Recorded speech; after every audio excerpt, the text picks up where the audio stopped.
어, 오늘 말씀의 제목이 유대인의 한가위죠. 지금 우리는 민족의 명절인 한가위를 맞고 있습니다. 그래서 우리 성도님들 중에서도 많은 분들이 고향을 방문하고 있고 지금 또 출타 중입니다. 어느 나라에나 이렇게 풍성한 수확에 대한 기쁨을 잔치로 즐기고 축제로 즐기는 그런 풍습이 다 있습니다. 이스라엘 민족도 당연히 그게 있겠죠.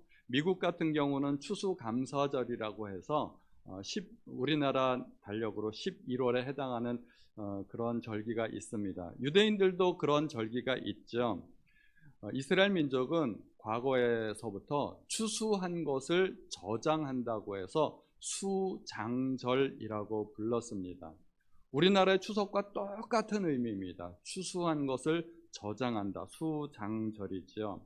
수장절에는 이스라엘 민족은 어떻게 축제를 즐겼을까요? 먼저 우리 민족의 추수 풍습을 한번 볼까요? 우리가 봄에 벼를 심으면 저렇게 파랗게 벼가 심어지는데 가을이 되면 누렇게 황금 물결이라고 그러죠. 누렇게 변합니다.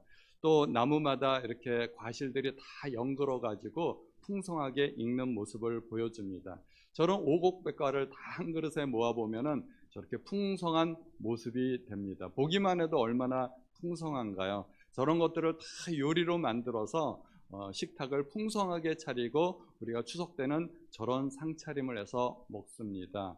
어제 저렇게 식사하셨나요? 예, 다 저렇게 하신 줄로 믿습니다. 예, 우리가 추석 때만큼은 저렇게 풍성한 상차림을 해서 온 가족이 모여서 즐기는 그러한 민족의 명절이 되겠습니다. 그런데 하나님께서 이러한 명절을, 그리고 우리나라로 치면 추석, 그리고 감사절, 수장절을 지키는 특별한 방법을 유대인들에게, 이스라엘 민족에게 명령해 주셨습니다. 그냥 먹고 마시고 즐기는 절기가 아니라 특별한 방법으로 명절을 지키라는 것이죠.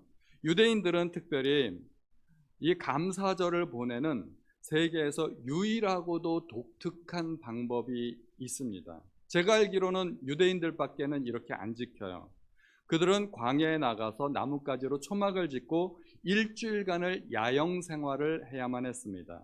레위기의 말씀을 보면 너희는 이레 동안 초막에 거주하되 이스라엘에서 난 자는 다 초막에 거주할지니 이는 내가 이스라엘 자손을 애굽 땅에서 인도하여 내던 때에 초막에 거주하게 한 줄을 너희 대대로 알게 함이니라. 나는 너희의 하나님 여호와이니라. 유대인들의 이 독특한 문화 때문에 수장절에 대한 또 다른 이름이 있는데 그것이 바로 초막절입니다. 초막을 짓고 그 안에서 일주일간을 생활해야 되기 때문에 추수감사절, 수장절, 초막절 다 같은 말입니다. 그들이 그렇게 하는 이유는 그들의 조상들이 광야에서 40년간을 방황하면서 고난받았던 것을 기억하기 위함입니다. 얼핏 생각하면 잘 이해가 안 되죠. 풍성한 수확을 이루었으면 잔치를 벌리고 축제를 벌려야 되는데 왜 고난을 자처하는 생활을 해야 될까? 왜 고난 체험을 해야만 했을까? 참된 감사는 과거의 고난을 기억하는 데서 오는 것이기 때문입니다. 유대인들이 가나안 땅에 도착해서 풍요를 누리기는 했지만 그 풍요는 그들의 조상이 그토록 간절하게 바라던 것이었음을 그들은 잊지 말아야 했던 것입니다. 그 조상들은 그 풍요를 누리지 못했다는 것입니다. 조상들이 그토록 간절히 풍요를 누리기 원했지만 그 조상들의 고난으로 말미암아 후손들이 풍요를 누릴 수 있게 된 것입니다. 이스라엘 민족이 가나안 땅에 거하면서 하나님이 주신 풍요로운 결실을 참으로 감사하기 위해서는 선조들이 가나안 땅에 들어가기 위해 그토록 오랜 세월을 방황하며 기다려야만 했던 것을 후손들은 반드시 기억하고 알아야 했던 것입니다. 그래서 유대인들은 결실기가 되어서 오곡백과를 거두어 들인 이후에 잔치를 벌이기 전에 광야에 나가서 초막을 짓고 광야 체험을 해야만 했던 것입니다. 광야에 나가서 한 일주일 동안을 텐트 치고 산다고 한번 가정해 보시죠. 전기 없죠.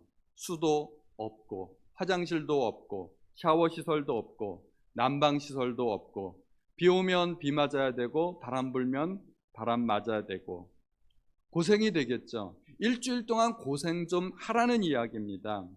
그렇게 광야의 고난을 일주일간이나 체험한 이후에야 비로소 하나님께 참된 감사를 드릴 수 있었던 것입니다. 지금도 유대인들은 초막절이 되면 초막을 지어야 되는데 광야에 나가서 초막을 짓자고 하니까 매우 번거롭죠. 그래서 일종의 편법이긴 한데 베란다에다가 초막을 짓는다고 해요. 광야까지 직접 나가지는 않지만 그래도 베란다, 창문 밖에 베란다에 초막을 짓고 텐트를 치고 그렇게 해서 생활을 한다고 합니다.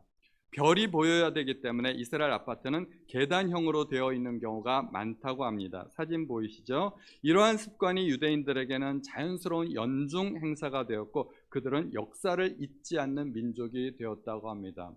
저렇게 그들의 아파트를 보면 베란다가 다 밖으로 나와 있기 때문에 저런 독특한 형태의 아파트를 지을 수밖에 없다고 합니다. 다음 사진 보면 이거는 굉장히 독특하죠. 마치 상자를 얽히설키 얹어 놓은 듯한. 왜냐하면 저렇게 해야 베란다에서 천막을 지을 수가 있고 천막 안에서 비 오면 비도 맞고 밤이 되면 별도 보고 그럴 수 있는 주거 형태가 되기 때문입니다. 그래서 이스라엘의 아파트는 계단 형태로 이렇게 아래층은 넓고 위층은 좀 좁고 그렇게 지어져 있는 경우가 많다고 합니다.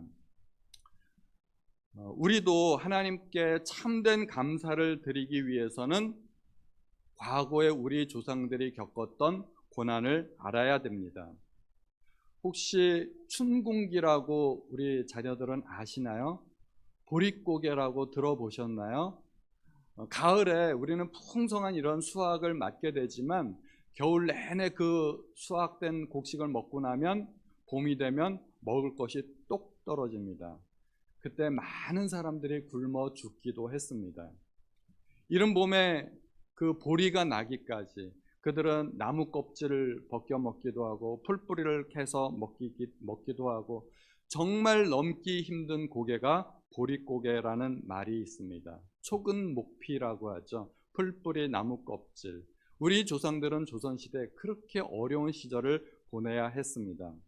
또 일제강점기 35년 동안 우리 선조들은 가진 재산 다 빼앗기고 심지어 숟가락 젓가락까지 다 빼앗기고 아들들은 강제징용당하고 딸들은 군대 위안부로 보내야 하는 수모를 겪었던 것을 기억해야 됩니다. 강제징용당해서 먹을 것도 못 먹고 저렇게 고생하고 있는 거죠. 군대 위안부의 모습이죠. 오른쪽에 있는 저 위안부, 지금은 우리 할머니겠지만 벌써 애가 배가지고 저렇게 배가 불른 모습을 보이죠.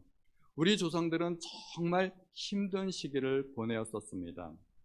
일제강점기뿐만이겠습니까? 6.25 전쟁의 폐허 속에서 또 우리 부모 세대는 어떻게든 살아남기 위해 몸으로 할 수 있는 어떠한 험한 일도 마다하지 않았다는 것을 우리는 기억해야 됩니다. 오늘날 우리가 누리고 있는 이 풍요는 결코 저절로 이루어진 것이 아닙니다. 불과 한 세대 전만 해도 저것이 현실이었습니다. 그래서 저는 할 수만 있다면 우리도 한 일주일 정도는 보리죽만 먹으면서 보내는 것도 괜찮지 않을까 생각이 됩니다. 우리는 자녀들에게 역사를 가르쳐야 됩니다. 교과서적인 역사가 아니라 몸으로 체험하는 산 역사를 배울 때 우리는 비로소 우리에게 풍요를 주신 하나님께 참으로 감사할 수 있게 됩니다. 전쟁의 폐허 속에서 저렇게 피난길의 모습을 여러분들은 보셨습니다. 얼마나 많은 아이들이 부모를 잃고 고아가 되었습니까? 수많은 전쟁 고아가 우리나라 6.25 때 또 발생했던 것입니다. 이렇게 우리도 과거를 잊지 말아야 됩니다. 풍요 속에서 하나님께서 우리 조상들에게 허락하셨던 그 고난의 시절을 잊어버리고 이 풍요마저도 감사하지 못하는 그러한 우리가 하나님의 은혜를 알지 못하는 그런 성도들이 되면 안 되겠다 하는 것입니다. 그리고 두 번째, 참된 감사는 하나님께 드리는 것으로 표현할 수 있습니다. 성서시대의 이스라엘 민족은 초막절이 되면 원근 각지에서 모두가 예루살렘을 방문해서 각자의 능력대로 하나님 앞에 예물을 드렸습니다.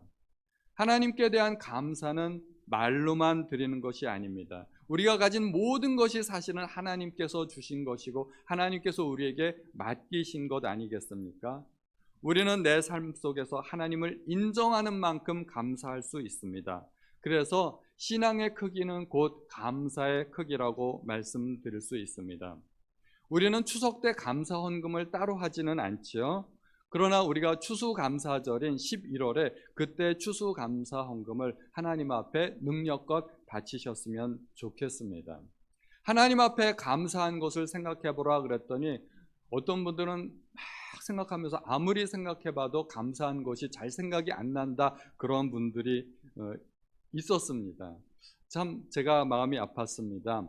우리가 하나님 앞에 받은 것이 얼마나 많은데, 제가 예전에 신문에서 보았던 어떤 신정동에 사는 한 중학생 아이가 엄마한테 했던 그 말이 기억이 났습니다. 신정동하고 목동은 바로 붙어 있지 않습니까? 근데 목동은 굉장히 부촌이에요. 잘 사는 사람들이 있는데 바로 옆에 있는 신정동은 조금 가난한 동네라고 할 수가 있죠.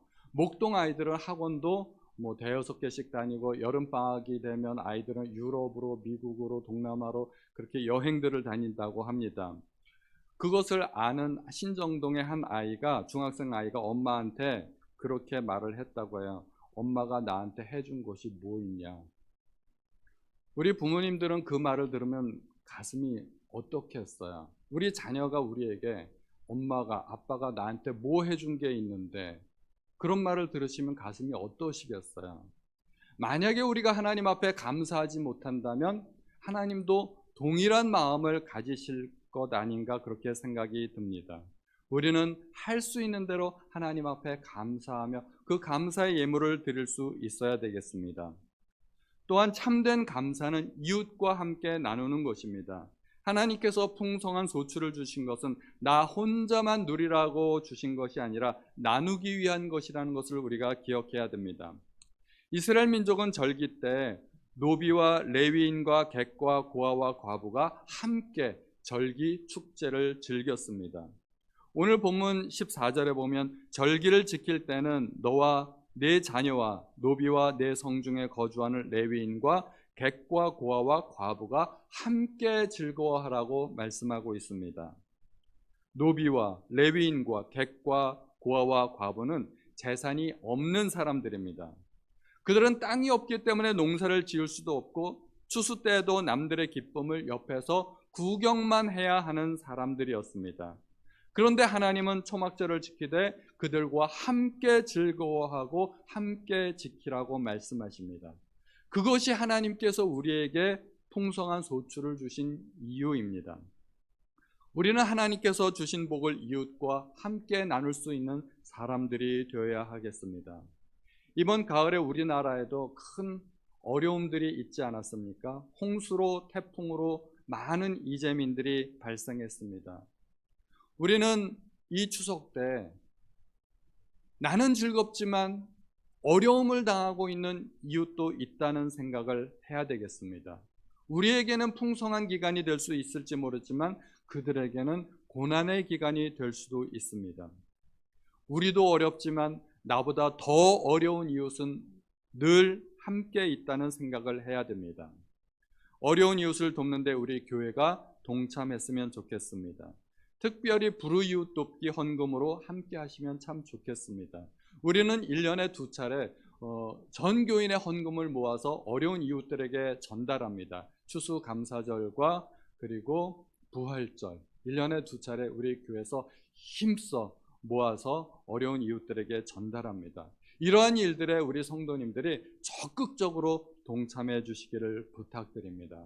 액수는 문제가 되지 않습니다. 10,000원도 좋고 우리 자녀들은 1,000원도 괜찮습니다. 초등부에서 장년부에 이르기까지 모두가 힘을 모았으면 좋겠습니다. 우리는 추수감사절을 유대인들이 어떻게 지키게 되었는지를 살펴보았습니다. 그러한 풍습은 그들이 스스로 만들어낸 스스로 고안해낸 풍습이 아닙니다. 하나님의 명령이었습니다. 초막절을 지키는 방법 하나하나 하나님께서 직접 알려주신 것입니다. 방법이야 달라진다 할지라도 원칙은 오늘날에도 동일하다고 생각이 됩니다. 과거의 고난을 기억해야 됩니다. 풍성한 은혜를 주신 하나님께 감사해야 됩니다. 어려운 이웃과 함께 기쁨을 나눌 수 있어야 됩니다. 방법과 형식은 달라질 수 있겠지만 원칙과 정신은 동일할 것입니다. 우리가 하나님 앞에 드리는 감사가 억지로 드리는 감사가 아니고 나만 즐기는 이기적인 기쁨이 아니라 하나님과 이웃과 더불어 함께 누리는 그러한 풍성한 추석 명절이 되실 수 있기를 우리 주님의 이름으로 축원드립니다.